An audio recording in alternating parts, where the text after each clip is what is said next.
It's pretty great. That was cool.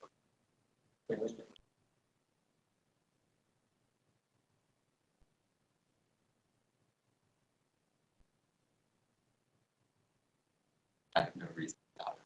So I don't think.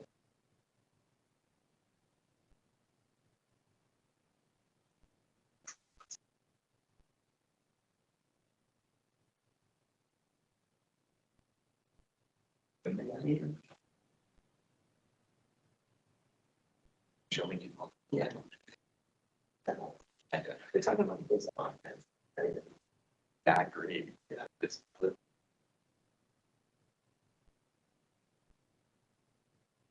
All right.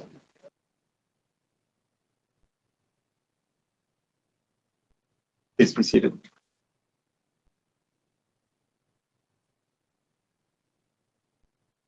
Good morning. We are here on matter CV2026-029802, the matter of Clark, Grafe, Batt, and Blackie versus Fontes and Protect Education Accountability Now. Can I have counsel announce? Good morning, Your Honor. Corey Lankopper for the plaintiffs, and here at counsel table with me is Kelly Sullivan from our office, not appearing in the case though. Okay. Good morning, Your Honor. Karen Hartman-Tejas on behalf of Secretary of State Adrian Fontes. Okay. Good morning, Your Honor. Jim Barton with Josh Barrow appearing on behalf of the real party in interest, Protect Education Accountability Now. Okay. Okay. Counsel, I understand that you all have reached agreements. I saw the agreements that were reflected in your submissions. Were there other agreements beyond that? Yes, Your Honor. Since we last spoke a couple of weeks ago, we've spent a lot of time with Chief Justice Brutinel and a lot of time without Chief Justice Brutinel working through stipulations. So we have reached agreements on all of the exhibits, which is mercifully streamlining. I'll start with those. We have 99 exhibits. All but 12 of those are in case center. Of the remaining 12, 5 will be on flash drives, which we'll provide to the courtroom clerk here in a moment. Those are exhibits 1, 2, 3, 7, and 8. And then there are seven exhibits that will be uploaded to Case Center when they're available, but they're still in progress. So those are exhibit numbers 9, 15 through 17, 19 and 20, and 98. Those are all reports from the various counties. So there's 6 reports that are still outstanding, including Maricopa and Pima, the 2 big ones, plus the special master report. Okay. Strictly speaking, I'm not sure the special master report is an exhibit. It may be a sort of court record. It'll be filed, of course, but it'll be eventually exhibit 98. Okay. So I believe we have stipulations on the admission of all those exhibits, even though we haven't seen the ones that are still pending. We believe they will be admissible. We stipulate to those, Your Honor. Okay. Now, substantively, I'll say a bit about exhibits 98 and 99, the special master report, and then the large spreadsheet that's attached to that. It resolves most of the issues in the case, but not all. And I think we've identified for those for the court adequately in the filings. I don't need to go through those again today. Generally speaking, what it does not resolve, and numerically, what you'll see in Exhibit 99, which is the large Excel spreadsheet we worked out with the Chief Justice Brutinel, you'll see invalidations of just short of 40,000 signatures, I want to say, after backing out the signatures that were already invalidated by the Secretary of State. Those are itemized, of course, in Exhibit 99. We'll come back to that several times throughout the trial. What it leaves for us, what it doesn't resolve, are generally circulator level challenges. And what we mean by that is, there's signature level challenges, the signature's a duplicate, this one's missing a date, and so on. Those have really been resolved. And so we won't be talking about signature level issues here. But for circulator level challenges, there's a lot of questions about where a circulator lives, whether he or she's a felon who's not been restored to civil rights and so on. So those are the issues we expect to take up with Your Honor. We have, we initially had a list of, I want to say it was 70 or 80 subpoenas that we were going to issue. We've withdrawn most of those. And so we only have perhaps 40 outstanding. I'm not sure exactly the number, but it seems to get smaller every day. Today, we expect to hear from 9 of those witnesses because we've been able to resolve through declaration or just stipulation the issues for most of those circulators to trim it down pretty nicely. And so there will be there's some legal issues we can talk about here in a moment that need some analysis. Mr. Barton and I were thinking that perhaps it makes most sense to explain to you our view of the legal standards that would apply, but then save sort of arguments on specific circulators until after the evidence is in, because it makes less sense to argue the standard when there may be surprise answers from these circulators about where they live or for how long, et cetera. That leaves, I think, I may be missing something, and Mr. Barton will correct me, of course, but it leaves, I think, what is probably the big issue in the case, and that is how we do the math. And so I think probably our argument this morning will focus mostly on that. And how do we reconcile all these invalidations from the counties, from the secretary, and from us, and come up with one number that's correct and does not double count invalidations. That's, I think, the real legal problem in this case. It's probably the dispositive issue. I don't anticipate there will be other issues that are independently dispositive. And so I think that's a fair summary of where we stand. Martin, what would you like I to agree, add? that's a fair summary. Anything to add? And no. Okay. Can you all pull that microphone down? Perfect. Okay. Any idea when the special master's report will be done? But we have a draft in our inbox, and I said yesterday that I would get comments back to him this afternoon. I know that there's some language that the parties need to work out, but I think by Monday, when we come back on Monday, we will be done. I think that we'll be done with Your Honor on Monday as well. I don't think we'll drift into Tuesday and Wednesday. So we expect to, wrap things up expeditiously. It's also possible we don't need the full day today, but I know Mr. Barton has some witnesses who are planning to come Monday and not today. And since that was on the trial schedule, we agreed to that. Okay. Okay. And any idea when we can expect the county recorder's information? Now that I have less confidence. They have, I think, longer to, their statutory deadline is later than would be suitable here. So we've set the goal of wrapping this up by, I think it's Thursday of next week, the 13th. Yes, Thursday. And I think their statutory deadline is after that. This is a problem because we can't really do the math until we have the last report in. Mr. Barton and I aren't, ideally we would send this to the Arizona Supreme Court as one, one package. Everything's in a 54C judgment. That may not be possible here, depending on how late they come back. And perhaps the AG's office would be in a better position to know when the reports were projected to come back. Unfortunately, I don't know. I mean, the statutory deadline is the 18th of August, but I don't have information about the status. But I could certainly, maybe during a break today, check in with my client to see if they have a better idea of when to expect the remaining reports. Okay. Do we have any? Yes, we have a majority of them, but it doesn't come close to comprising the majority of the signatures that are at issue. So we have six are outstanding. So we have 9 in. Okay. And those are all in, the ones we have are already in case center. Okay.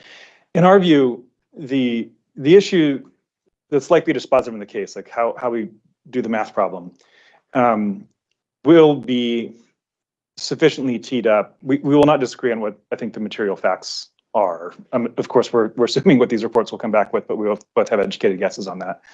And so I think we can present it to Your Honor conceptually for a 54B ruling if we want to set it all up. And then all that would leave is the sort of implementation, like literally the arithmetic part of it, which of course is, it just takes a few hours for the parties to work out once we know the legal standard that we're applying. anything to add? No, Your Honor, I think that's right. I mean, we're going to have, hopefully we can determine essentially what a formula we would apply. And then the county recorder's reports will come in. Of course, they can be challenged. So that's another wrinkle we'll have to figure out how to deal with. But the county recorder's reports can come in, and then we can plug that into whatever formula we decide, the court decides is the appropriate way. And we can use that to determine ultimately the total number of ballot signatures. Okay. So how do we address any potential challenges? Because how am I going to put 54B language in if we're going to get a challenge to something that comes in after I write that decision? I agree, Your Honor. So, you know, if it is challenged, it would have to be challenged at a ultra expedited rate. And so we would have to see when we actually get the reports. I think we are in a posture now that perhaps maybe with the help of the government lawyers, we can encourage the counties to work to do better than the 18th. And then maybe that would allow us, there is only one initiative being processed this year, so perhaps that's helpful, I don't know. I mean, what I can tell Your Honor is we'll do our best to get the matter resolved, but I also can't pass on the right to appeal if, for example, you know, the big count Maricopa or Pima comes back with a, you know, unusually low validity rate. You know, we have to be able to exercise our rights there as well. Right, Mr. Langhofer.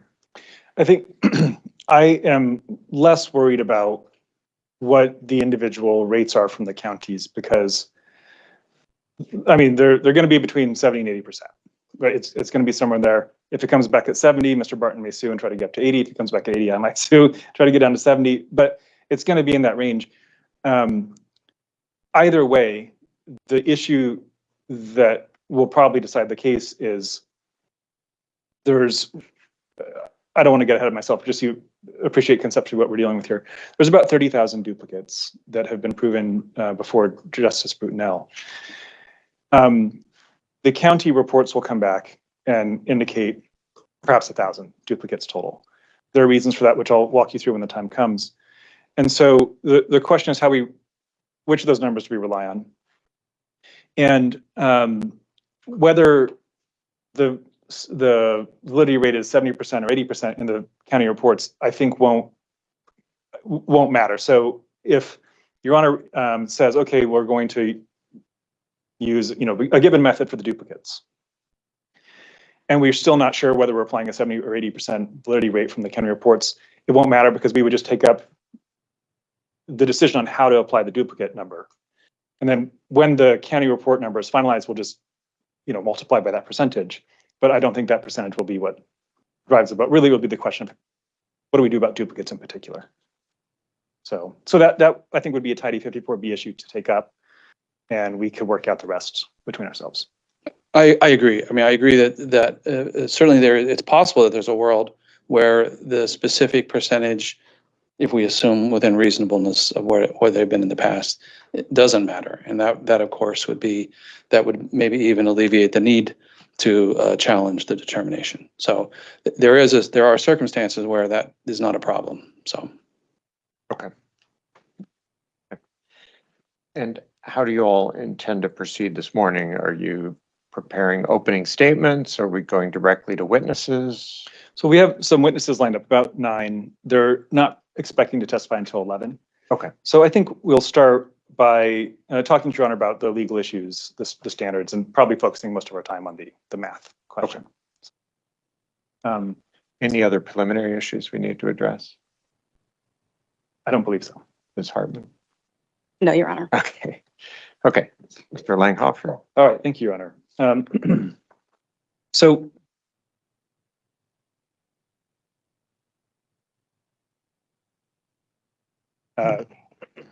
why don't I start by talking about the math, since that does seem to be the critical issue here.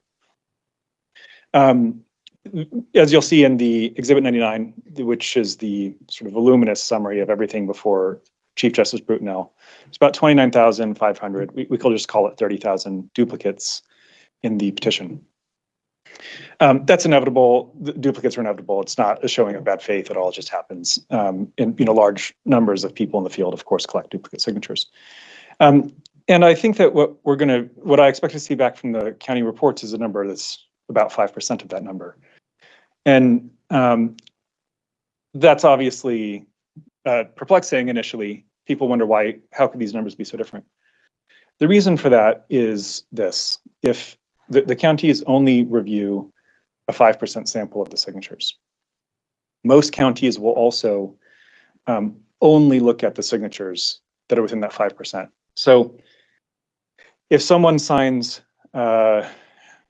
sheet 1, line 1, this says John Smith, and then on sheet 2, line 1, John Smith also signs, but only the second sheet is in the random sample, the county will never see the duplicate, right? So they will, even though they have a 5% sample, they won't find 5% of the duplicates. They'll find roughly 5% of 5% of the duplicates.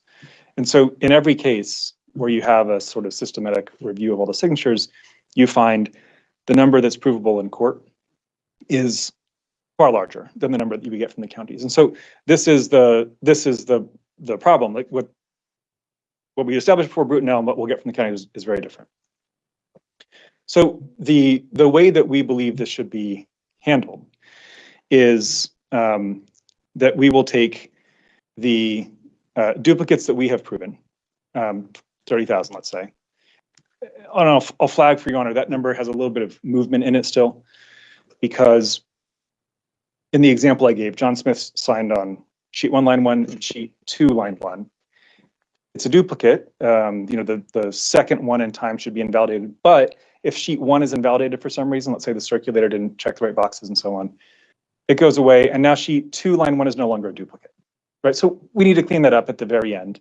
But that I don't think is an issue that will come before Your Honor. We'll just agree on which signatures are affected by that. So for now, let's call it 30,000, subject to adjustments.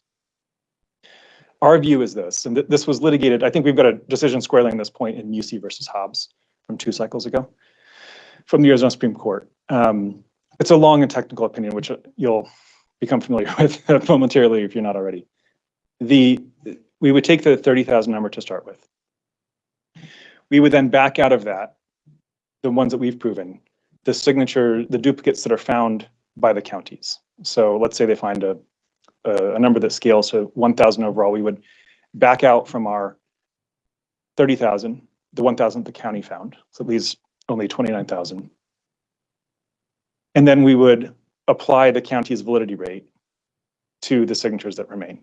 So we basically reduce our showing of duplicates by the county's finding of duplicates so that we don't have overlap. That's our solution. There are a couple of constraints here.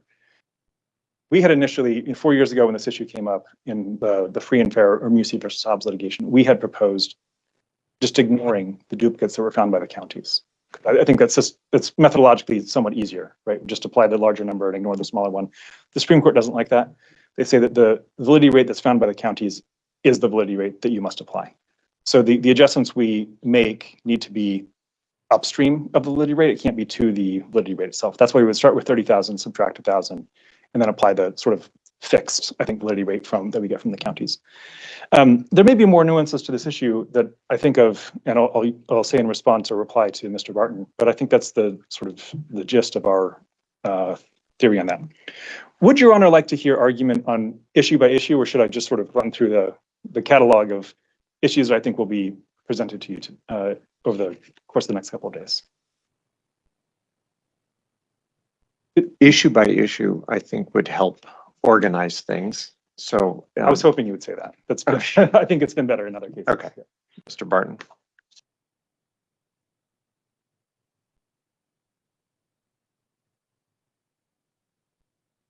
Morning, Your Honor. So let me start by saying I have considerably more to say right now about this topic. And I think it is a subtle topic that really requires some consideration. And in the gist of what we have here is some signatures are removed specifically by their sheet and line number, and some signatures are removed as a product of a like percentage removal, where there are no particular signature is removed, but the number of valid signatures is just reduced by a number, unmoored to any particular sheet or line number. And the Smith v. Fontes case modifies the Musey case by addressing specifically that issue, but in the statutory context.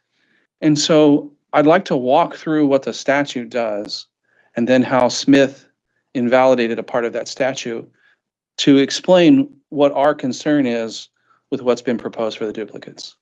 So first off, the committee turns in, I'm sorry. Go ahead. Okay, so the committee turns in sheets. And so the first question is, how many signatures did the committee turn in? Because frankly, the committee was gathering signatures at the last minute, and we have, dozens of boxes and thousands of sheets and hundreds of thousands of signatures. And so the way that process worked was the committee, it turns out, we know now from the Secretary of State, turned in 41,995 sheets.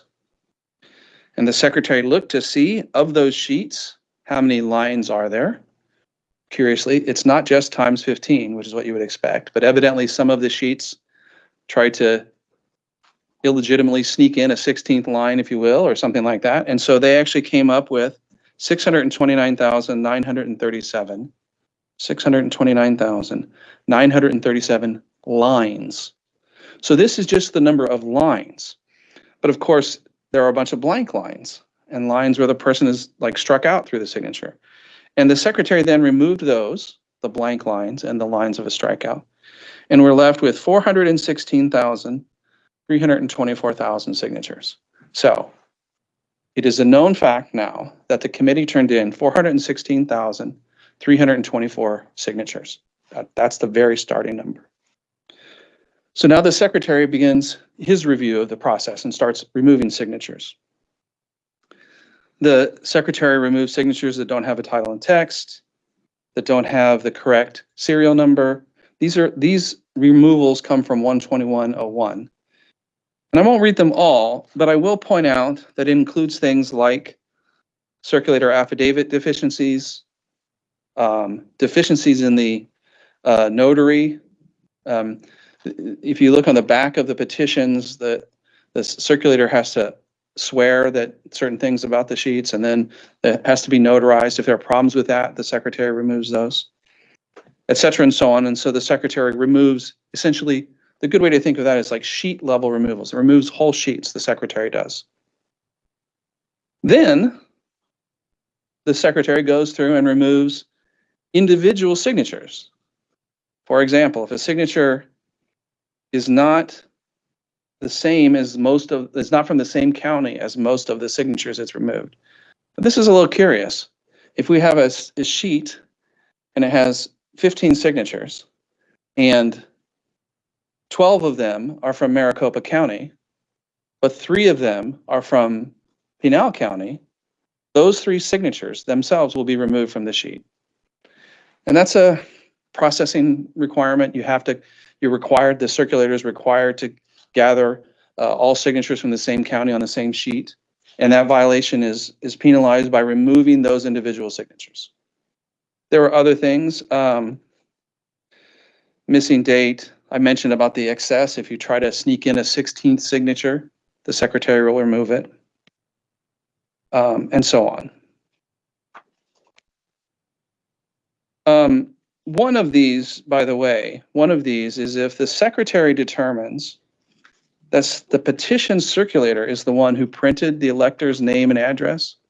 So the secretary is reviewing the sheet, his employees obviously, reviewing the sheet and determine, James Barton signed this sheet, but I, the secretary, have determined that the circulator filled in the address and the date, really the address of the sheet, of that line. That single signature is removed. So that's one of the single signatures for which the secretary removes signatures. Okay. In our case, when the secretary got done doing that, there were 389,379 signatures eligible for verification. Now, importantly, up to this point, we know the exact sheet and line number of every signature that was removed. So we went from 416,000 to 389,000, and it is known and knowable exactly what sheet and line number accounts for each one of those signatures. Okay, now we move to what the county recorder does. So the county recorder does not get all of the signatures. The county recorder gets a 5% sample. So 1 out of every 20 signatures goes to the county recorders. And of course, now you see the need to have the same county be on the sheet, right? Because we're going to send, I think the statute says facsimiles still, but we're going to send images of the particular seats where the Secretary of State will indicate, check this signature, and so on. So now the county recorder does a review. The county recorder checks specific signatures, but as you'll see, the removal of specific signatures is not actually the important removal that comes out of the county recorder. The county recorder will check things for like no residence address, no date of signing, illegible signature, address provided is illegible, not a qualified elector. Not a qualified elector is frankly why we need this, right? We need somebody to check the voter registration. You can't check the voter registration of 400,000 signatures, so we do a 5% sample.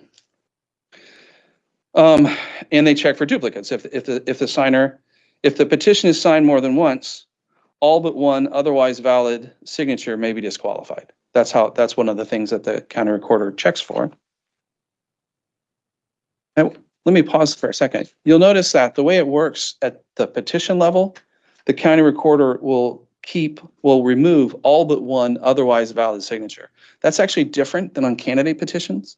On candidate petitions, the first signature is valid and the follow-ons are not valid. It's not how you do it here. Here, you have to look at the signatures you're going to remove, and you have to remove all but one otherwise valid. So you have to know that you're keeping a valid signature when you do it, and you're only removing, and that you're removing all but one valid signature. That's an important thing for how that process works. Okay. Then this removal by the county results in a percentage of signatures that are invalid. So just so we can have a number, let's say that all the counties put their work together and they determined that 10% of the signatures that were sent to them were invalid. So now we're going to have, and I'm not using 10% would be a marvelous number for us. I'm using 10% because it's an easy number. So let's say that 10% of the signatures are invalid.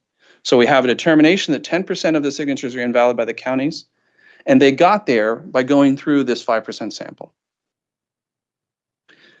12104 processes this in a peculiar way. 12104 says, well, first, take the sheet and line numbers of those signatures that you invalidated and remove that from the 389,000 eligible for verification.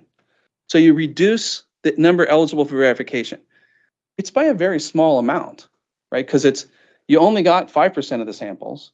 And then we just said we're going to pretend that only 10% of them are invalid. So it's actually going to be 10% of 5% or a 0.5%. So it's a small number of signatures, but it says to subtract that off from the total eligible for verification. And then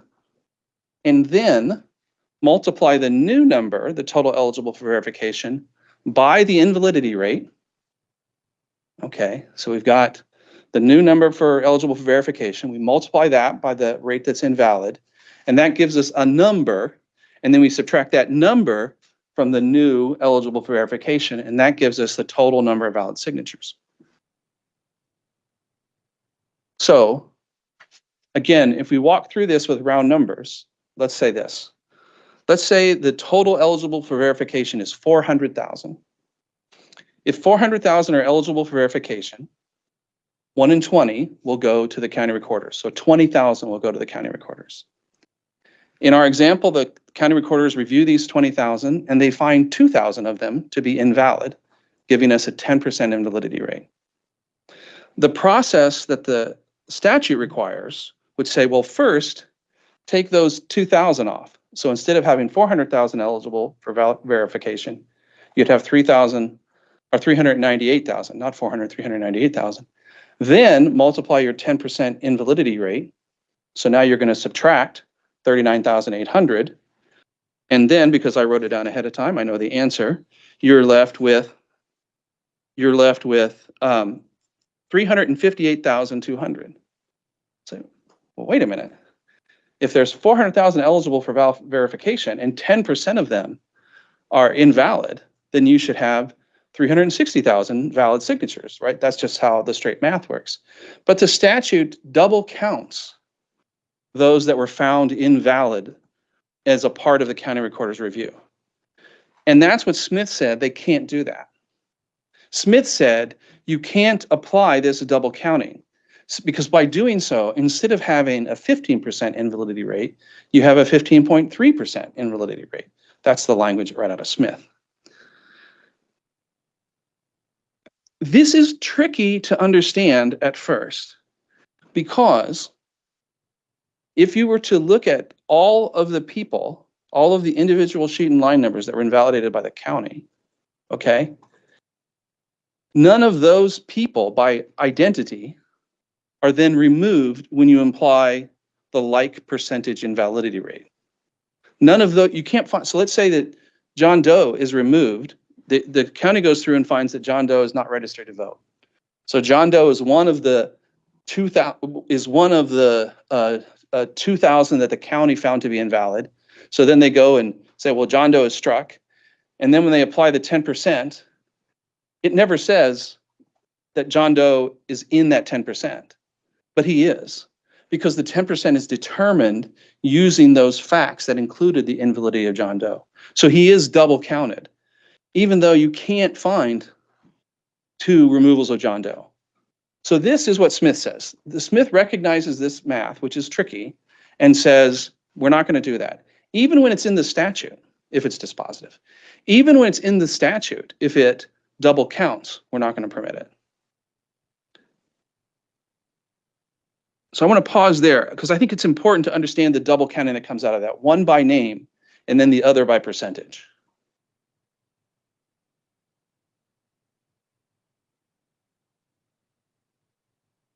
Okay, so that's what Smith says. So now let's think about how we're going to deal with this lawsuit where there have been single signatures challenged exclusively. The lawsuit exclusively challenges individual signatures, name and name, sheet and line number, like an individual signature. But I suspect down the road, they're going to want to use percentage removals too, and we need to talk about how to merge those. So first off, Musey makes clear that even though Title 19 gives a very specific way to evaluate the number of valid signatures, that's what we've been talking about. It gives this very specific methodology.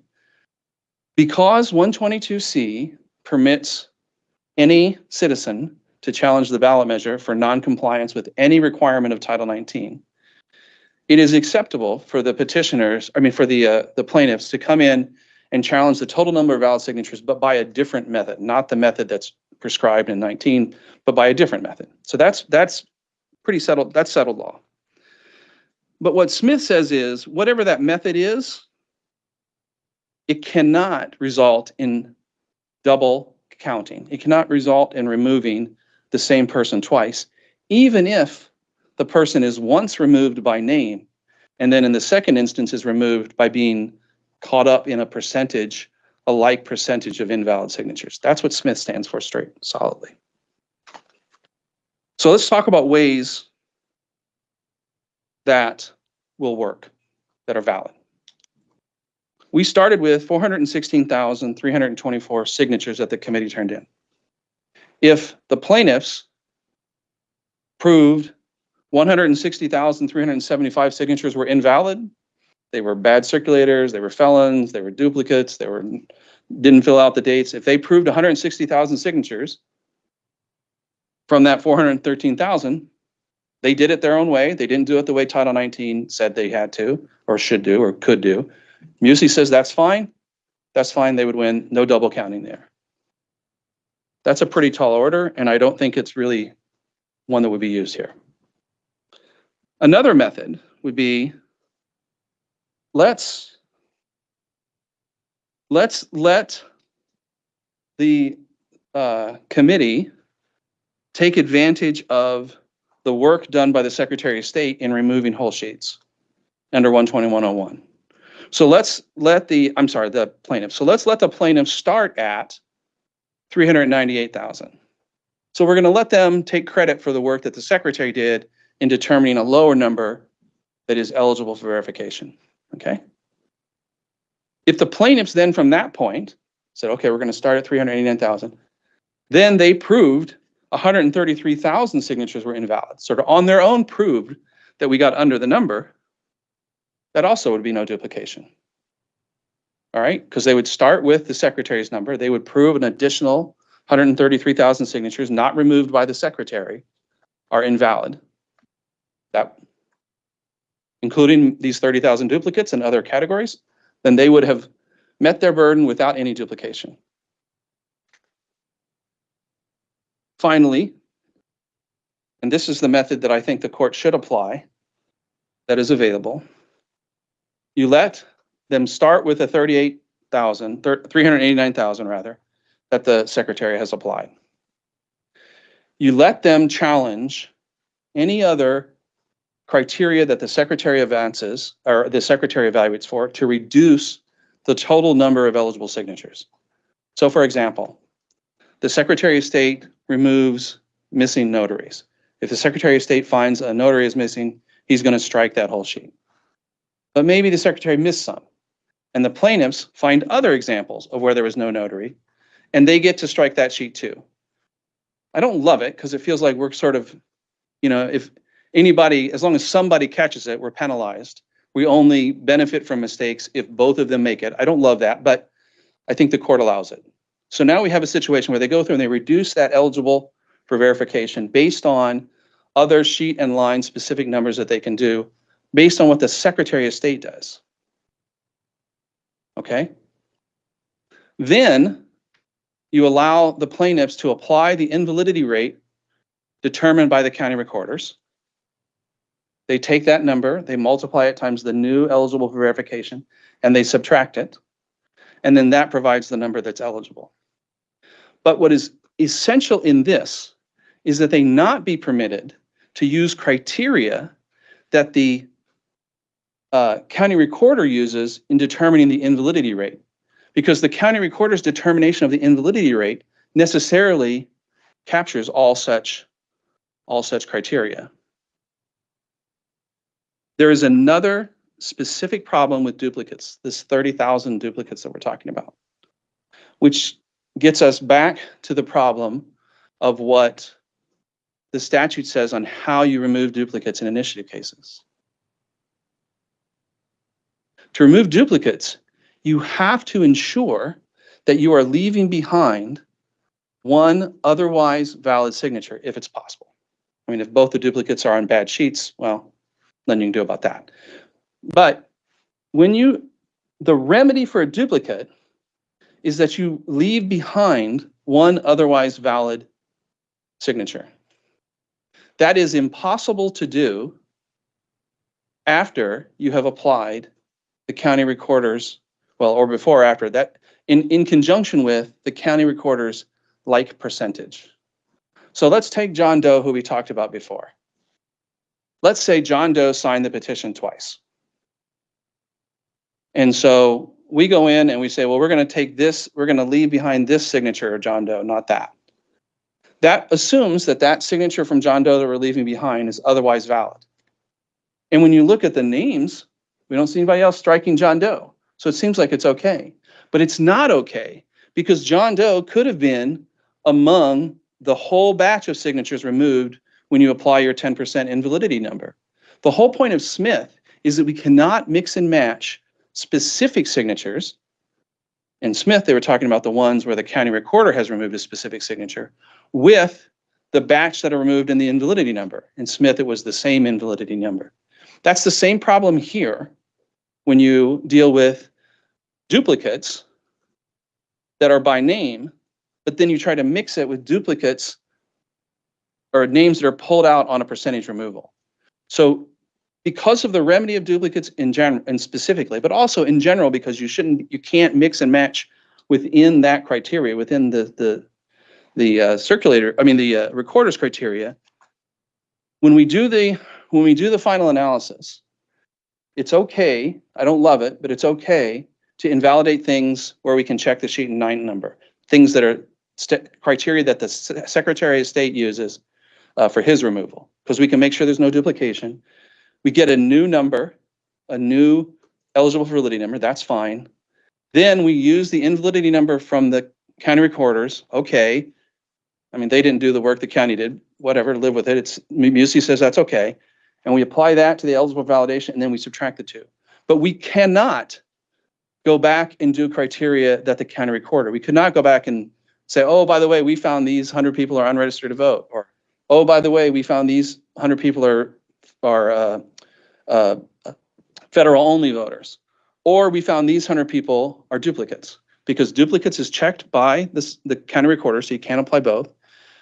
We can't change the percentage of the county recorder. And specifically with duplicates, you have to be able to check the sheet and line number to make sure that you've left behind one otherwise eligible voter, and that cannot be done after you've removed the percentage. So, so that's what I have on the formula, and I do think we'll probably say more in closing, or perhaps we'll do written closing at the end. But that's our perspective on why you can't take the duplicates and apply the county recorder's percentage. Okay. Thank you. Langhofer. If I may, Your Honor, I'd like to, I realize I'd like to show something from my laptop, if possible, just to illustrate the point, not to make further argument, but just to, I think, demonstrate what we're talking about.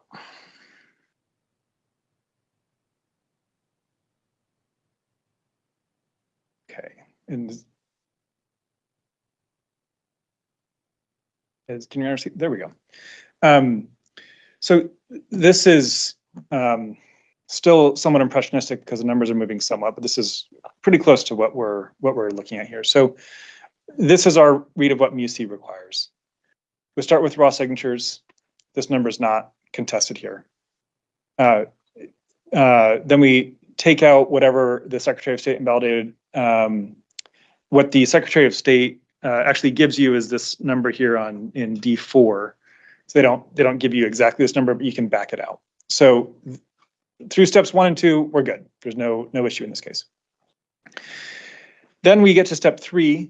This one's a little bit tricky. The upshot of Smith versus Fontes is that if the invalidations at this step are dispositive, you've got a constitutional problem, you can't apply it. So let's just ignore it. If it's dispositive, I can't rely on it. So nothing to see there. Then we get to litigation invalidations. We've got 39,000 from the special master, roughly. We'll quantify that. We'll reduce it to a specific signature soon.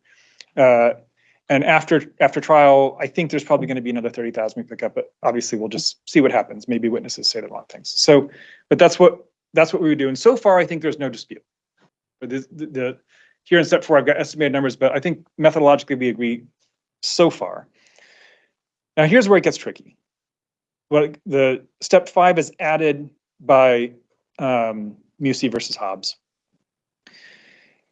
If we were to just apply the county validity rate, if we were to skip to step 6, then the county validity rate, which again is fixed, we can't mess with the rate by backing things out of that.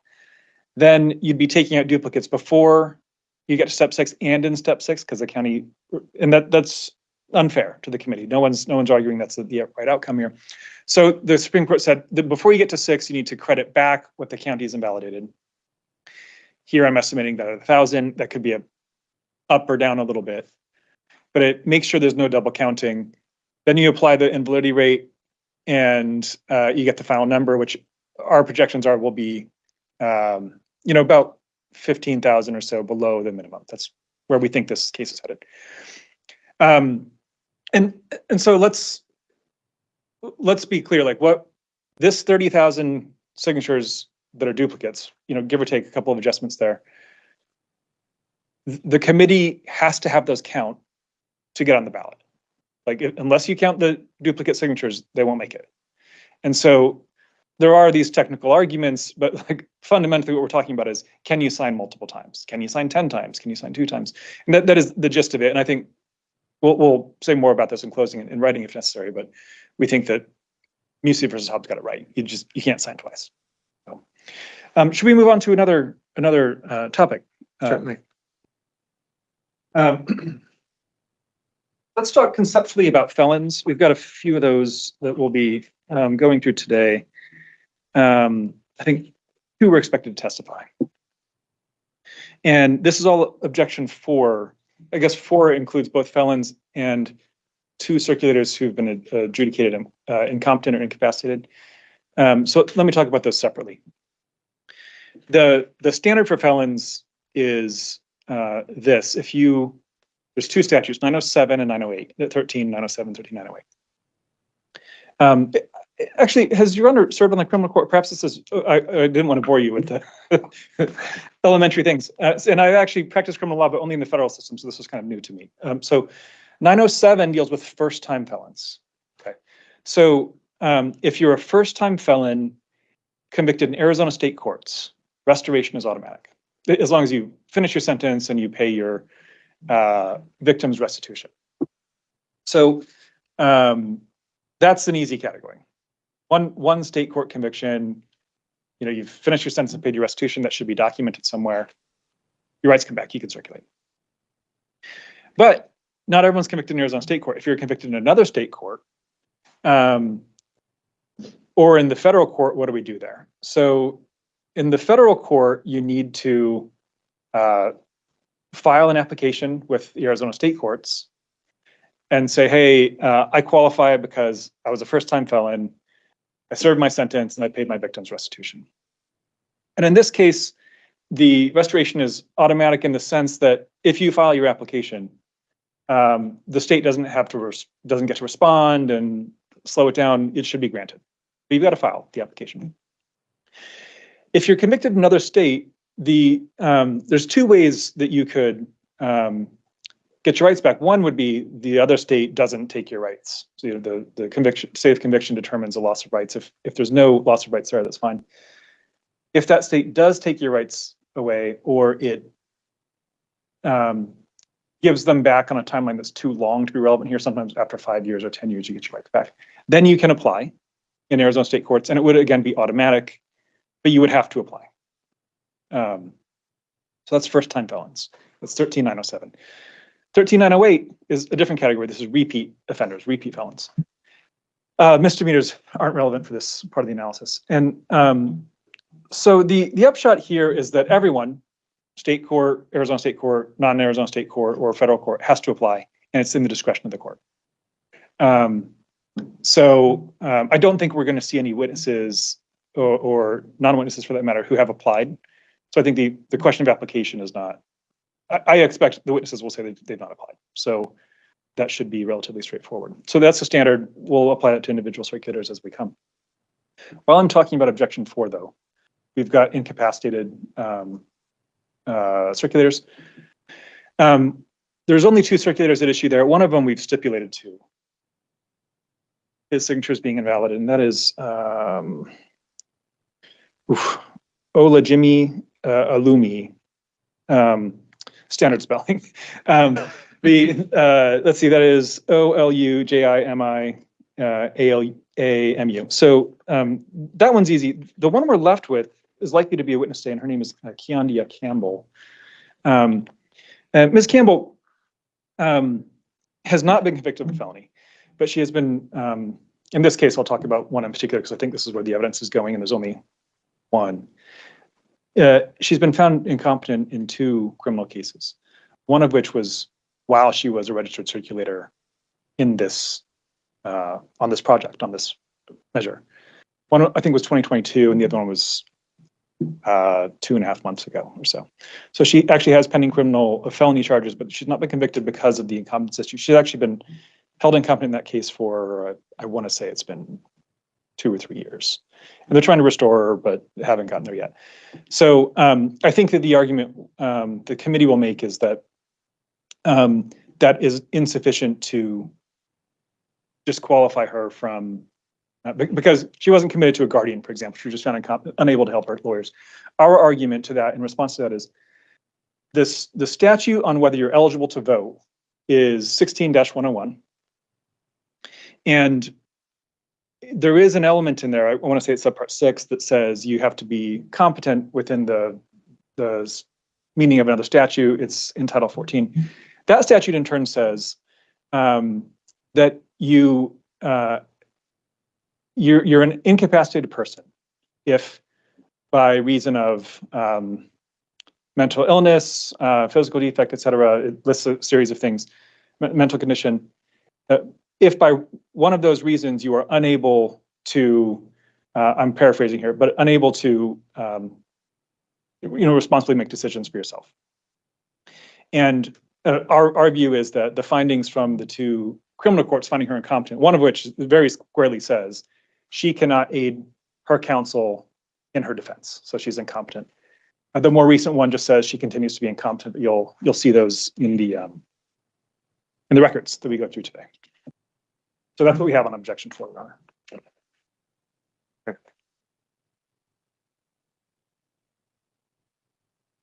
Mr. Barton, before you proceed, the individual who you've agreed is incapacitated, is the special master addressing the votes on his petitions?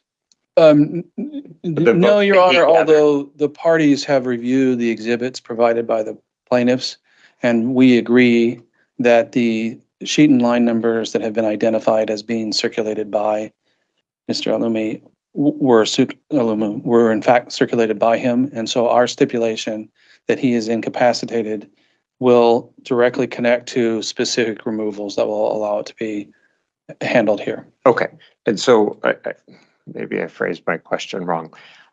Is the number to be subtracted coming from you all, or is it coming from the special master? Is he going to summarize all of these subtractions for me, or? This one, I believe, will have to come from us because it wasn't a part of the stipulations that happened during the special master hearing. Okay. It happened a few hours ago. Okay. Okay. Thank you. That's right. Yeah. As for the person who has been determined to be incapacitated in the sense of she can't put on her own defense, that just doesn't mean she's not eligible to vote.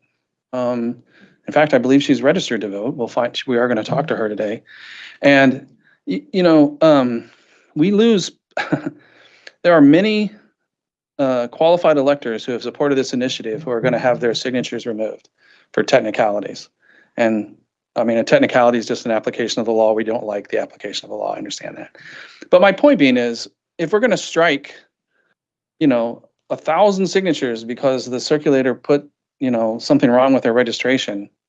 Okay, well, I guess, I'll actually complain about that separately. But I mean, to some extent, yes, there are details of the law that maneuver when the signatures are counted. This person, she collected the signatures. She is registered to vote. She was not held incapacitated to the extent that she was forbidden to register to vote. And I don't see how that means that she's not eligible to register to vote. And I think that's the question here is the person eligible to register to vote? In the case of Mr.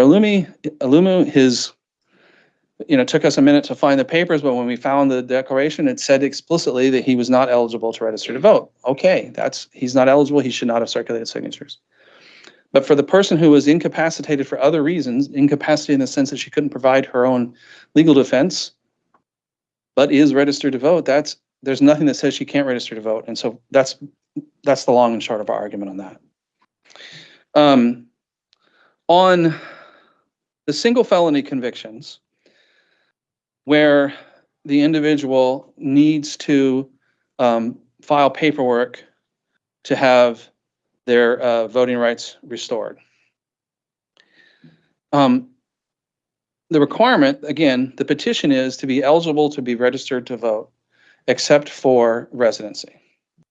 So if you are a California resident and you come to Arizona to circulate petitions, as long as you otherwise are eligible, you can sign the petitions. For people who have automatically had their rights restored, that's an easy one. They have automatically had their rights restored. They are eligible to register to vote. For folks who have an administrative duty to file this paper that the state cannot respond to, that they just will automatically get their rights back as soon as they file the paper, the committee's position is that person is eligible to register to vote, but for citizenship, yes, they have 2 administrative steps. They have to file the paper to restore voting rights, which will not be contested. And 2, they need to file the paper to get registered in a county somewhere. That's right. There are 2 administrative steps, neither of which there's any discretion to deny them. And it's our position that they are therefore eligible to register to vote. And so we think the voters who signed their petitions should have their voices heard and their signatures should not be thrown out. As for the multiples,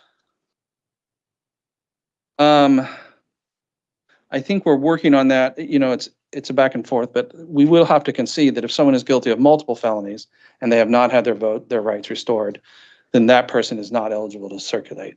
And to the extent there are any of those folks left, you know, we'll just have to, we'll do our best to stipulate that as we go along. But I can't argue today that if there's a discretionary proceeding between them and registering to vote, they're not eligible to vote, eligible to register to vote. But for those that just have this ministerial duty of, or ministerial requirement to file another piece of paper, and then they can register to vote, those people, in our view, are eligible to register to vote, which is the criteria. Thank you, Your Honor. Thank you.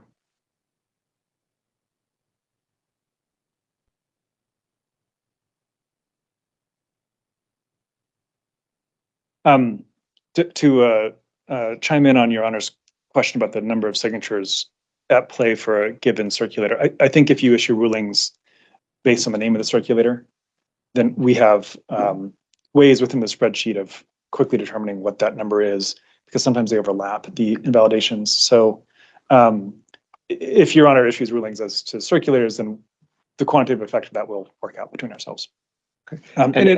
I'm sorry to interrupt, as to those circulators that you've agreed signatures should not count, are you all doing that by stipulation? Yes, I Okay. think we have agreements on 3 that are not baked into the special master's report. Those are Aaron Soto, Aaron, Cedric Hamilton, and Mr. Alumi, whom I mentioned earlier. So is that correct? Yes. And I suspect we'll come to agreement on more as we proceed, but for now, that's what we have. I think the only other issue to talk through with Your Honor before we get to witnesses is addresses. On the circulator registration form, well, let's start with the statute. The statute says you've got to give your residential address when you register. It just says residential address. On the form itself, promulgated by the secretary, it says what's your permanent residential address and what's your temporary residential address. The Arizona Supreme Court has said the temporary residential address is optional. You don't have to include it. And our analysis, as you've seen in the trial memo, is that means that really the permanent residential address is your residential address. The very concept of residence statutorily involves intent to remain. So, you know, when I check into a hotel, it doesn't become my residence for the night because I don't intend to remain. We're going to see a few permutations of this, and I think it would be foolish to try to talk about every one, but broadly speaking, the objections that remain here are people who put as a permanent residential address an address that seems to not be where they really lived. One lady, for example, wrote the address of an Airbnb that she stayed in, I think, for a week or so. It wasn't really a permanent address. Another variation is that people will say they'll give address A on the registration form as a permanent address, and then on the back of their petition sheets where you have to also write your address, they give address B. And In some cases, that's a new address you've never heard of before. In some cases, it's on their registration form, but as their temporary residential address. And so we kind of need to tease these things out with the witnesses, see like where do they really live at the time, so we can understand what to make of that. Yeah, I think those are the and for these objections, I think Your Honor could either rule as to particular circulators or rule as to categories. So for example, if you said it is permissible or impermissible to use your temporary address on the back of the petition sheet, we know which circulators that involves and we can do the math. Or you could say these particular circulators have this issue and we can do the math either way. Thank you. Okay.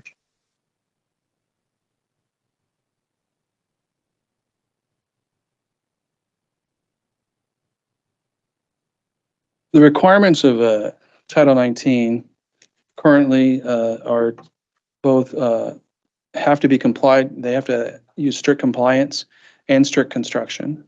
That's what the statute in Title 19 says. And strict construction means you take the words for what they say. Like you don't embellish or mitigate. You read the words as what they say. And the word on the petition is residential address. So residential address means a place where you live. And for example, you could live in more than one place. You could live, where do you live? Well, I live at my parents' house sometimes. I live at my dorm room sometimes. Those are both residential addresses.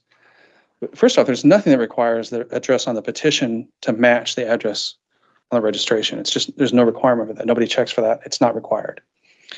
The other thing is, if you had somebody who, the statute acknowledges that sometimes you might have somebody who is unhoused, who doesn't have a permanent home address. Well, they still have to say where they are in the registration form. They still have to give their permanent address. Maybe that's a shelter, or, you know, it could be a description. It could be under the such and such bridge. I mean, that's permitted. That's what their permanent address is. But then on the petitions, they have to provide a residence, meaning where are they living when they circulated that petition. And that might be an Airbnb. That might be a hotel somewhere. That may be where they were living that may be their residence when they were circulating it. And we cannot we can't read in permanent residence address when it says residence address. It has to be strictly construed, and what it says is residence address. And so that's where we are. That's where we are on the address issues. I also had to talk about what happens when the handwriting is the same on from objection 10. And then we also wanted to talk about sort of an as-applied challenge to minor deficiencies in the registration. Do you want to do those? Sure. You're really making. Your Honor, is it okay if we swap it up? I can talk about handwriting now and then. Sure, but right. Before you do that, let's move back to address for a minute. One of Mr. Langhofer's arguments is that the term residence implies some permanency. And so we don't actually have to insert the word permanent. Can you comment on that? Sure. I mean, that's not true, obviously. And on the registration form, it says temporary temporary residency and permanent residency, has both types on the registration form. But you just said the registration doesn't have to match the petition. It doesn't, but as long as we're trying to talk about what does Title 19 mean and what does the implementing instructions mean around resident in this context, the whole reason that they two don't have to match is because resident without a modifier does not mean permanent residence. That's why on the form, on the registration form, if they wanted permanent residence, I don't know why they wanted that, it's not required, they wanted it, they had to put permanent residence. Same thing with temporary residence. If the Secretary of State wanted to know what the temporary residence was, they had to put it on the form. They didn't say residence, they said temporary residence. But if you look at the petition sheet, which is controlled by statute, it says residence unmodified. So it's neither the temporary nor the permanent, or a better way to put it is it's both temporary and permanent. It's a residence. We know from the registration form itself that you can have temporary residencies and permanent residencies because both are asked for on that form. If residence by itself meant permanent, then the registration form would ask for residence address and temporary residence address. It doesn't do that. It asks for permanent residence address. It has to modify to tell you it's permanent. And then it modifies a second time to tell you it's temporary. If there's no modification to the word residence, it can be temporary or permanent. Okay. And also I'll say in the past that the courts have been clear that you don't have to match the two don't have to match. And if residence carried the name permanence, then I suppose they would have to match. But because it doesn't, because residence is different from permanent residence, they didn't have to match. They're not the same thing. Residence with unmodified is not the same as permanent residence. Okay. A section of signatures that are identified under objection 10 are signatures where the handwriting on two lines appear to be written by the same hand. Now, there's with the special master, we reviewed these, and the evidence question was resolved then. So what remains of objection 10 are lines where both parties agreed that if you look at it, it looks like it was written by the same person. So this is where two people signed, so different signatures, but the information filled in across is by the same, looks like by the same hand. When I was talking about the way we do the calculus, I referenced a section of 121.02 that says what you do, on 121.01, what to do if the secretary believes the circulator has filled out the form, okay? That's not what we're talking about now. Now we're talking about another section of the statute that says 19.115 and 112 that say the signer has to fill it out himself or herself. So the classic example, it's not important, but just to get your head around it, is a husband and wife are both support the petition. One of them signs their name and then fills out the address, and then under it they fill out the address. It's the same address, so they do both. Give it to the partner and the partner signs it. So in that scenario I just described, the second person who just signed did not fill out their own. They didn't finish the line. So under the law, those signatures, well, at least one of them is invalid because the signer didn't fill it out. If you want to strike both, which is one method too, because you don't know which one of them failed to fill out their own, okay. But what came out of the Parker case, and this is Parker v. City of Tucson, which is a review, an appellate case, has never gone to the Supreme Court, was the idea that we will strike the entire petition. And the reason we'll strike the entire petition is that we no longer believe the circulator's affidavit, because the circulator's affidavit says, I swear that all of these people signed and filled out the form in front of me. The problem with that bootstrapping of a problem with 2 signatures into a problem with 15 signatures is it ignores the potential that it was an innocent mistake on the part of the circulator, that the circulator thought everyone did. He was watching, and they sort of tricked him, and they not tricked him. The couple, did it when he wasn't looking, or the couple did it in a way that it was not, that there was nothing malicious. And it doesn't automatically jump to invalidating every signature by that circulator. This was addressed in the Ross v. Bennett case. So in Ross v. Bennett, it was a different issue, but in Ross v. Bennett, the challengers tried to say, if there's anyone who's not registered to vote on the line, we're going to strike all the petitions. Because you can't believe the circulator. They were supposed to be monitoring to see if people registered to vote. They weren't. Strike all the petitions. Strike all the signatures on that petition.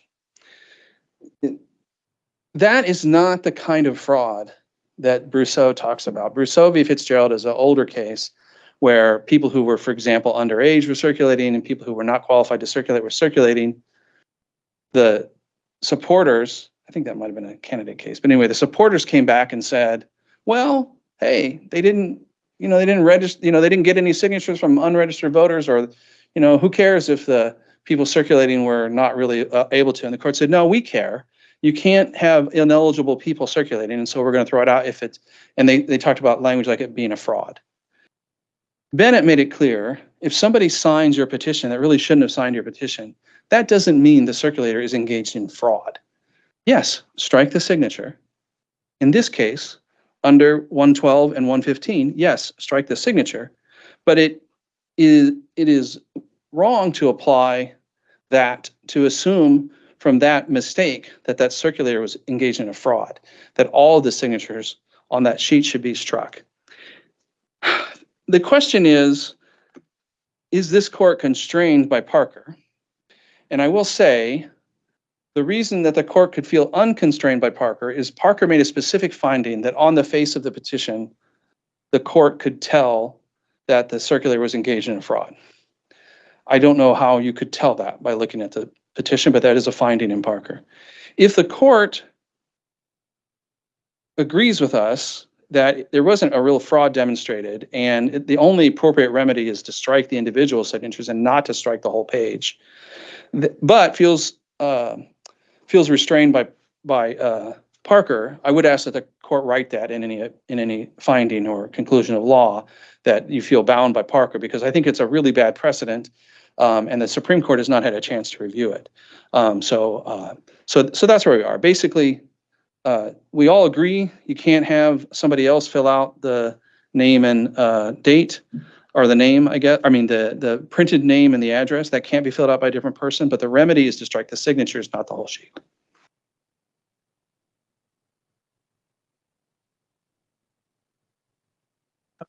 So only two things to say about this. I do think Parker's binding on this. I think you'll find it's just as positive.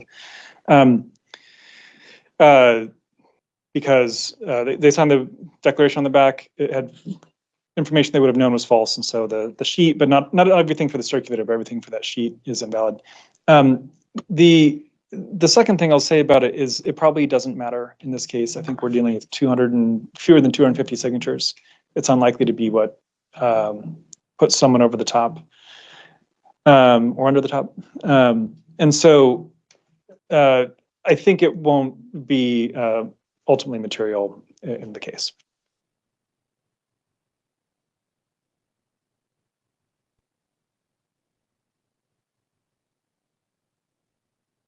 And then the last legal issue that I think is kind of fine for me to raise it, because it's almost like a motion on my part, is that I think when it comes to the issue of strict compliance, as we apply strict compliance to these cases, it has to be applied in a way that does not unduly burden the right to initiative. This is the Libson case v. Hobbs. In that case, it was dealing with circulator registrations, and the way the process was set up by the government agency, it made it essentially impossible to comply, because the statute requires you to upload a verification. So you upload an application, and then you separately go notarize something to say what I said in the application is true. You have to do that in the statute for each initiative. But the way the system was working at that time, this affected 3 different initiatives actually, you couldn't do that. You uploaded once and you gave your petition, your notarized document said I was telling the truth on the petition, and then you just added new petitions to that same registration. So I guess you could have done it and mailed it to them or something like that, but the portal sort of blocked you from being able to upload that second one. So the court said, yeah, strict compliance would require you to upload the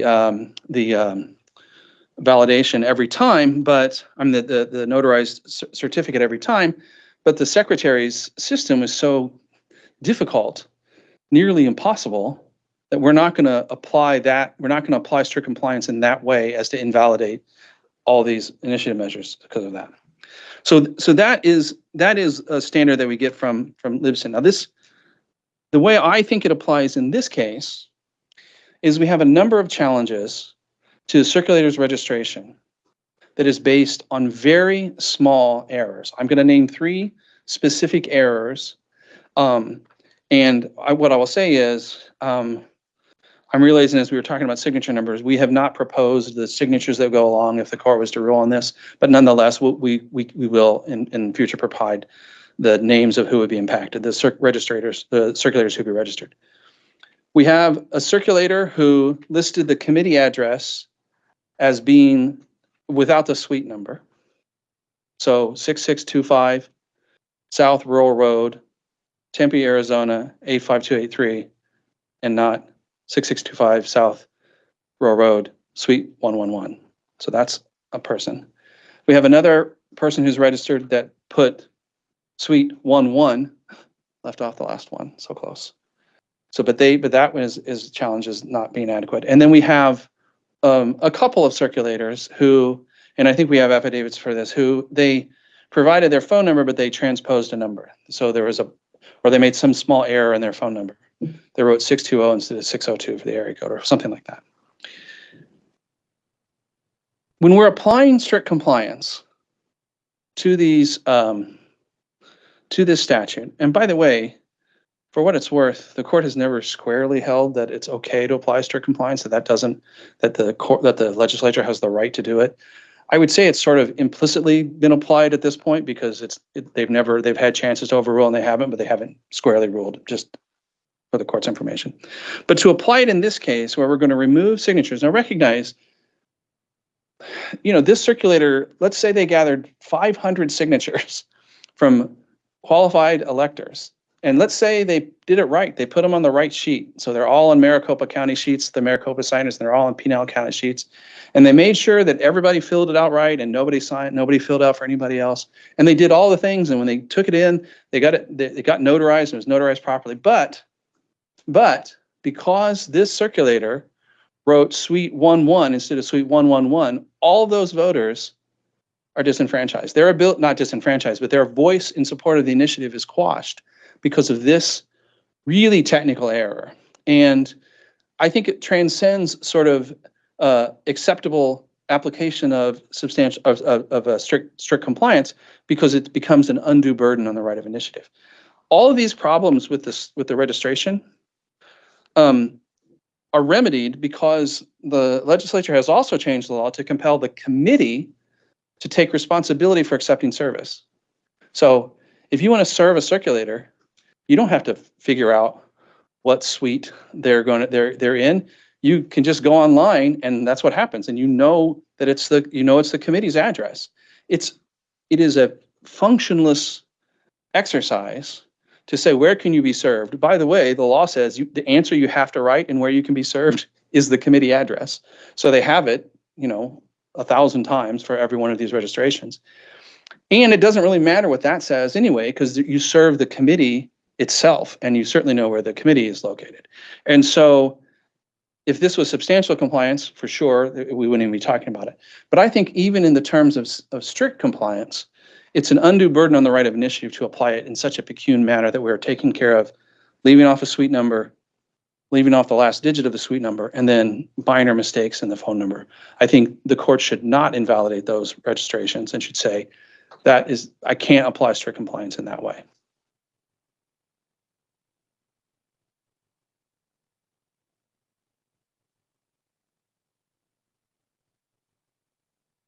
So this is a perennial issue, has been for about 10, 12 years maybe. What to do with strict compliance. It has long been the case for recall measures and referenda, but for initiatives it's statutory. There was case law, common law saying that we'd apply strict compliance in different contexts before. So first, the distinction between substantial compliance and, which I think is what Mr. Barton's arguing for, and strict compliance. Substantial compliance turns on whether someone was confused. And so we overlook errors if they're not materially confusing. There's a whole line of cases on that, and they come up primarily in the candidate ballot access context. So if a candidate says he's running for the legislature, but he doesn't say the district, well, people could be confused by that. So that would not be substantially compliant. But if he says, if he, for example, transposes the digits of his address, it probably wouldn't be confusing to voters. There's not a case squarely in point, but for example. Now, strict compliance is certainly stricter. And whether someone's confused by it isn't relevant to the analysis. And when this has come up in other contexts before the Arizona Supreme Court, the standard they've consistently applied is whether strict compliance unreasonably hinders or restricts. That's the phrase they use. Does it unreasonably hinder or restrict the constitutional right to initiative? And the important thing to ask here is not whether the penalty is an unreasonable burden, but whether complying is an unreasonable burden. So let's say that everyone in the entire measure gave the correct service address, but they just said suite 11 instead of suite 111. So the penalty would be that all the signatures are invalid, and the penalty is very severe, but the cost of compliance is so low, you just had to write 111, that it wouldn't be an unreasonable requirement. That's doctrinally correct. There's the Evans case, which was just decided by the Court of Appeals. It is an unpublished decision, but I think we've cited in the brief, this is basically the direct seller's standard from the Arizona Supreme Court. And when the same argument comes up in the federal context, the federal courts also look at whether the burden of complying is unreasonable, not whether the penalty is unreasonable. The penalties are almost always disproportionate to the injury, right? That's the nature of deterrent theory and so on. So as applied to individual arguments that Mr. Barton's brought up, missing the suite number or having the wrong suite number, the missing suite number was, I think, squarely decided in the Musi versus Hobbs litigation. We've been talking about it for math reasons, but also address this issue. And it said, you don't have to have the unit number, like this suite or apartment, for a residential address, but you do have to have it for the service address. We were arguing the other side of that issue, but that's the way they came out, and so we're stuck with it. For transposed digits, I think there's one circulator for whom, maybe two circulators for whom this will be an issue. One transposed digits in her phone number, one transposed digits on the backs of some of her petition sheets. Not, I mean, perhaps 15 sheets, something like that. Not large numbers here. And yep, it's not our theory is it's not strictly compliant, and so they're out. And we know that it's not hard to comply because we're talking about something like 1,300 registered circulators on this measure, and maybe it's 1,400, but it's give or take that. And we've got one who got a bad phone number and one who sometimes got the digits transposed on her petition sheets. Apparently, it's about 0.2% who can't do it. That means it's not unreasonably difficult to comply.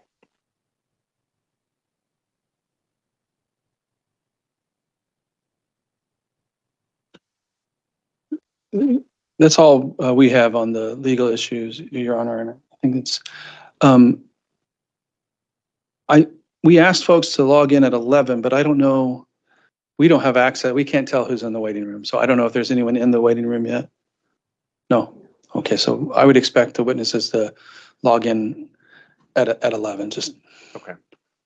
Okay, so do you want to take the morning break now and resume when they're here at 11? I think that'd be great. Thank you, Your Honor. Yes. Okay, so we are in recess. We will resume at 11 o'clock. Okay.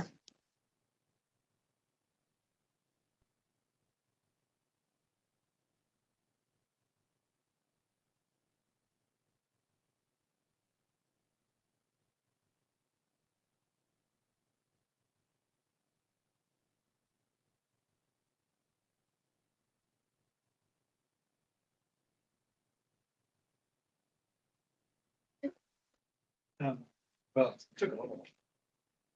Well, no, I was still on Monday. Grace is great. These are just the five. We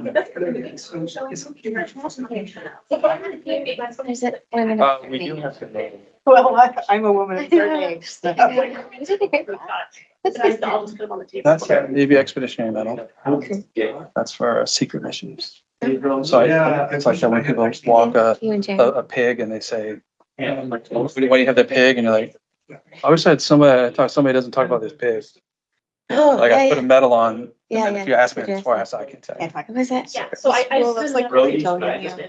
On Wednesday, talking about his hips, and he's like, I can't talk about it still. Oh, that's right. Yeah, it's some sexy. Is it also like the fish argument that isn't it like, is a fish an adjective? or Oh. something? Oh, no, it's a tangible thing. Is it same? That's a very, that's a James Harris. Oh, really? Oh, so one of my staffers was, I haven't met your person either. One of my staffers like was listening and was Googling the policy text, like looked up the case. And Is it a tangible thing? So. Arroyos are navigable waters. yeah, which case was this?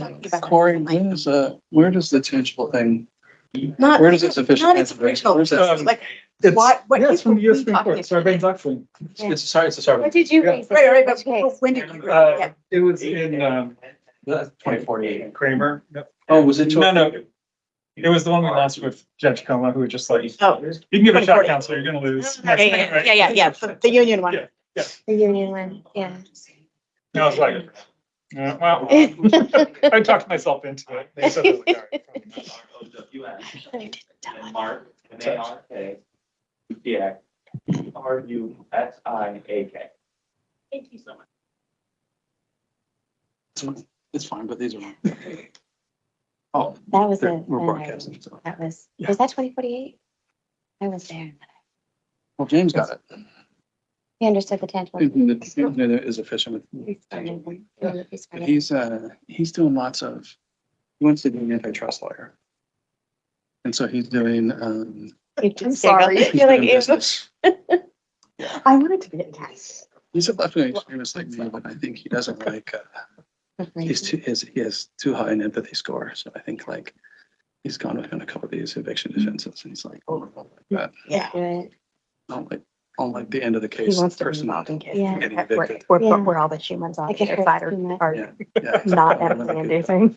Yeah, I went with Craig once to one of his bankruptcy cases where this woman had no money and they like took her horses and stuff. What can you do it? I'm Rhonda. Oh, It's what I meet you person. Hi. I worked with you back in the day. Yeah. I've sent Josh down to file candidate challenges. Yeah. You don't appear in front of the judge anymore. Right. You just do it at the. Just do it at the counter. Yeah. Mm, Some confused person. that sounds Jack, good. so.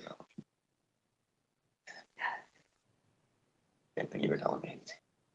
Oh, shoot.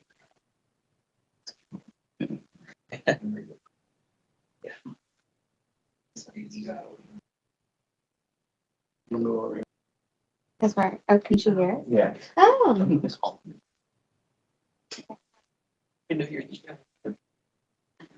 Yeah. No, I think it's like, you're going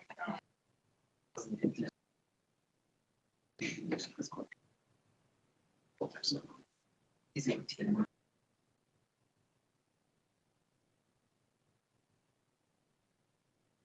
Do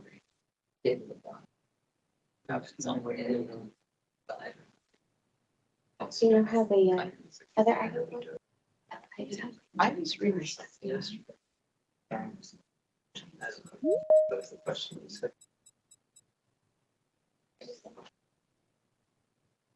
It's not.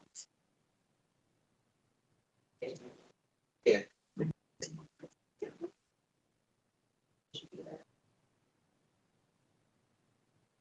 You're amazed that.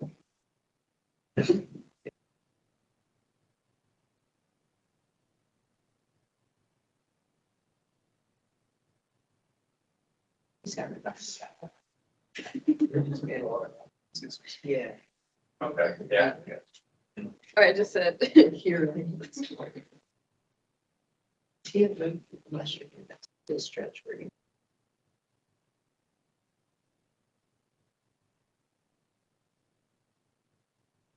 It's like really good. Yeah, that's good. Yeah. Yeah. And he was They even give you jumping. like a. He still was running, jogging. But he still. Incredible. Both sides too. Yeah. It's touching. Yeah. There's it's Kira, we've texted. It's so nice to meet you. I was like, wait a minute.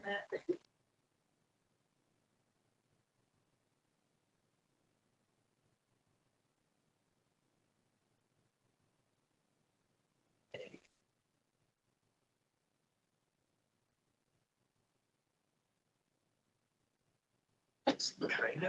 I mean, it's.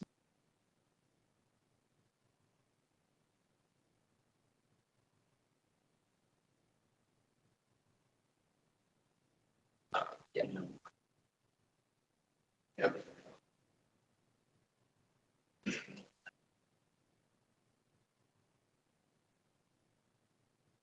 Here's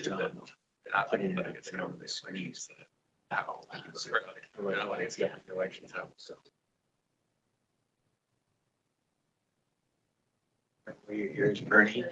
We were saying nice things about you. Because you broke all those numbers down for us. So thank you. Yeah, I didn't do it primarily for your benefit, but it did cross. Okay. Well, I just thought, how many times have I said nice things about you over the years? Yeah, it's about time. Yeah, we're due.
Put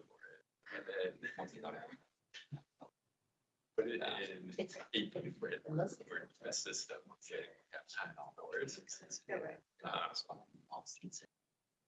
And channel the SEO. No, it's like, that's like a whole hour, like, it's media, like 5:30. In the style.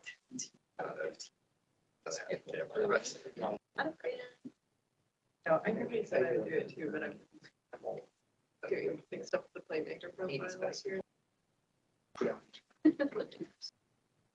That was the most aggravating process of it.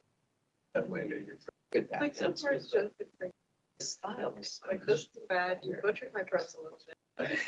You know, and I will, use time. Now, yeah. Running that, I'm like. Really more than. But they'd be actually. You do all this stuff.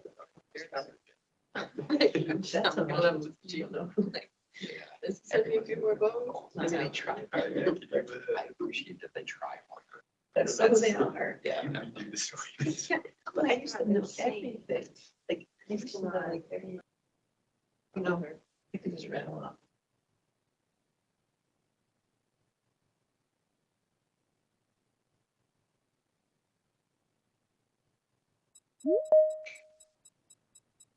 I don't know how I feel about it. It's fine. Yeah, yeah.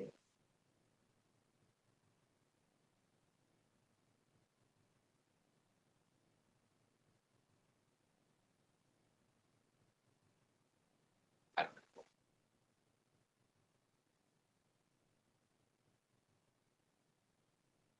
It's what this.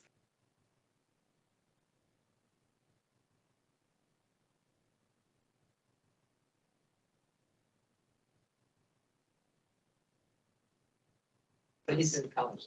Yeah.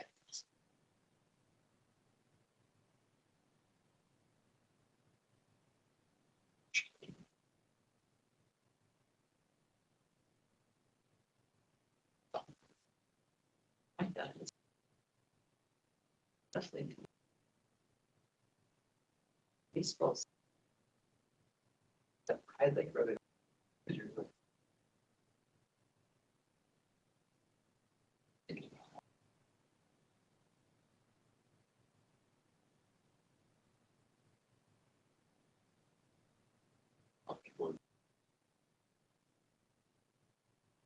Kind of do.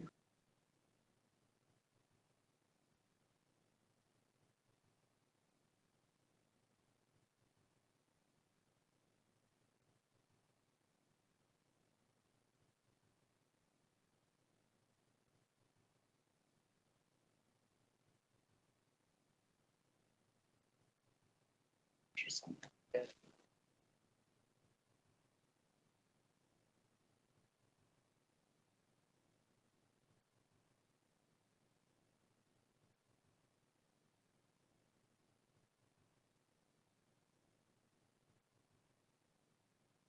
That's what I started growing up. I love. That's that. Third one. Now it's. The travel was.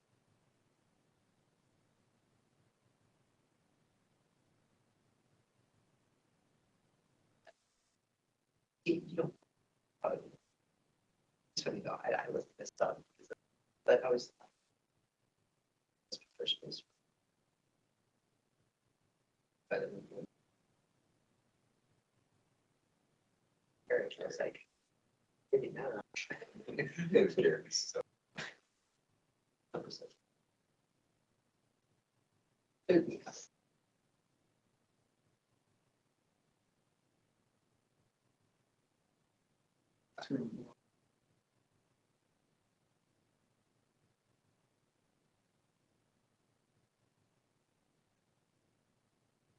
Yeah, it's the cumulative number. He's got a lot of time.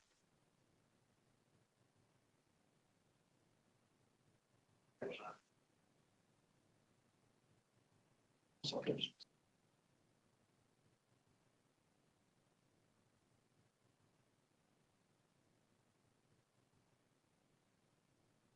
Yeah.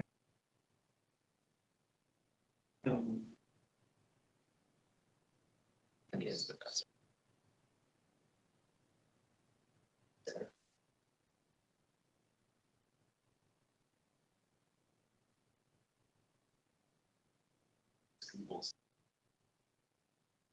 Yeah. Yeah, schools good. It's just, well. That's. Yeah. That's a little, that's kind of quiet, and I will turn over it. Thank you. No matter how. Interesting. Person? No. Yeah, good taste for me. You too. Did I introduce you to Kelly? Oh, yes. A little over a year. Okay. Wow. By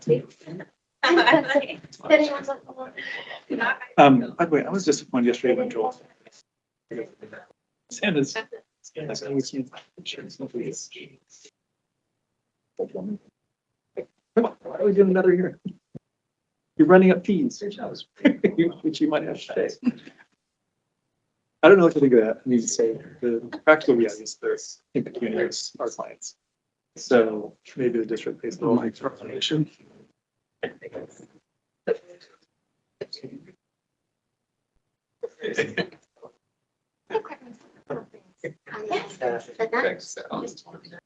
Yeah, and that's. And that chair's noisy. I know. That's right. No,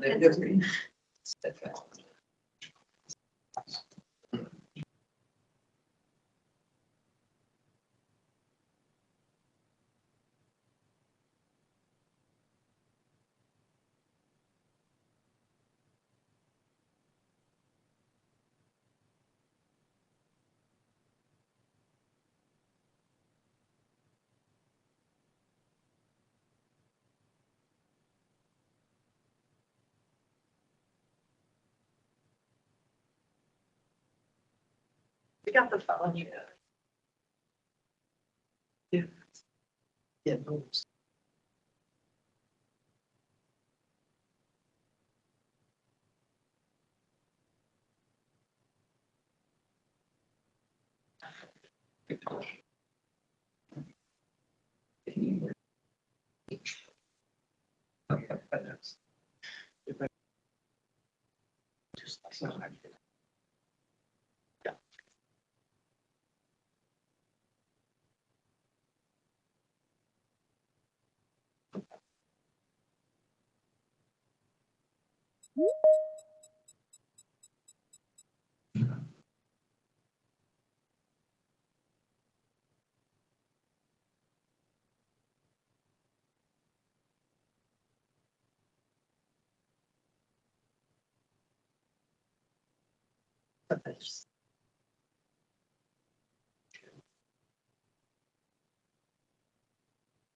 Oh, wait, or they might.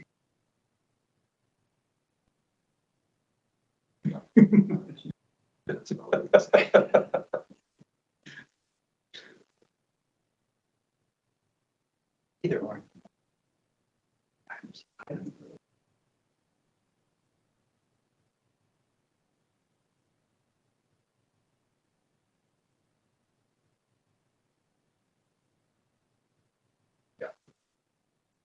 They want a couple responses in there.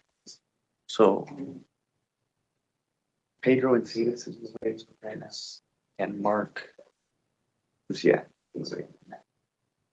Yeah, no, not sure. That's really. Sorry to work on that shit. Yeah, go out with the show. With it.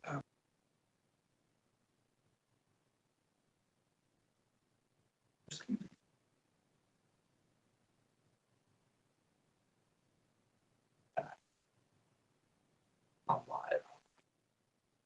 Guess what he's doing. Show or not show? Yeah. Just the. Yeah, this is about. Not looking catch still like. I'm just test the crowd. She's there still. Testimony. This is who we're about to testify. If they found it for the live stream, I will talk to them.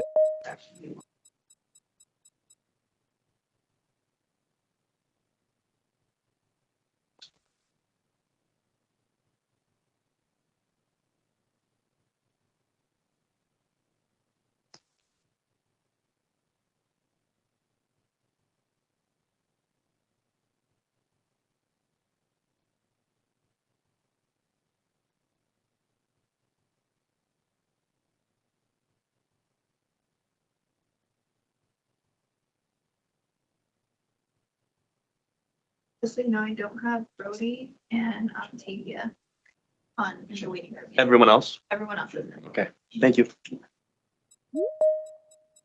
Octavia is flying out. So we're just waiting on Brody? Right. Okay. And they said he'll be on. Everybody said, Brody's smiling. We do have Octavia then? You want to wait for Brody to call in? Or, You can probably start and then. Oh, let me see. Yeah, I'm hoping you 10-minute witness. That's really, yeah, we can.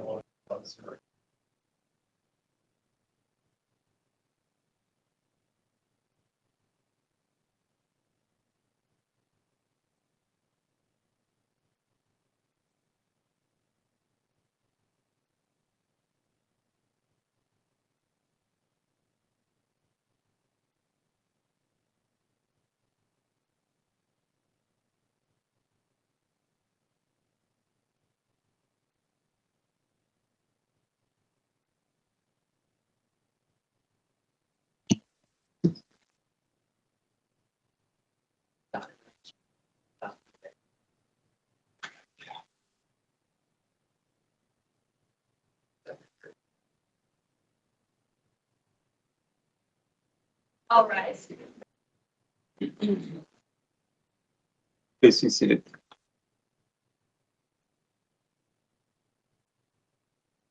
Okay, we are back on the record in matter CV 2026-029802, the matter of Clark versus Protect Education. Counsel, are we ready to resume? Yes, Your Honor. Yeah, sure. Okay. And I understand we have witnesses in the waiting room. Who is our first witness today? First, Your Honor, I think we will invoke the rule on the exclusion of witnesses. Okay. And it sounds like we have, all but one of the witnesses are ready. Does the committee have preferences to who goes first or? No. Okay. Well, in that case, why don't we start just at the top of my list, Hannah McClure. Okay, so the other witnesses will remain in the waiting room and we'll admit them one at a time. Okay. Great. Does Your Honor have a preference as to where I stand or sense? No, in fact, if it's more comfortable, we'll remain seated. Okay, So, thank you.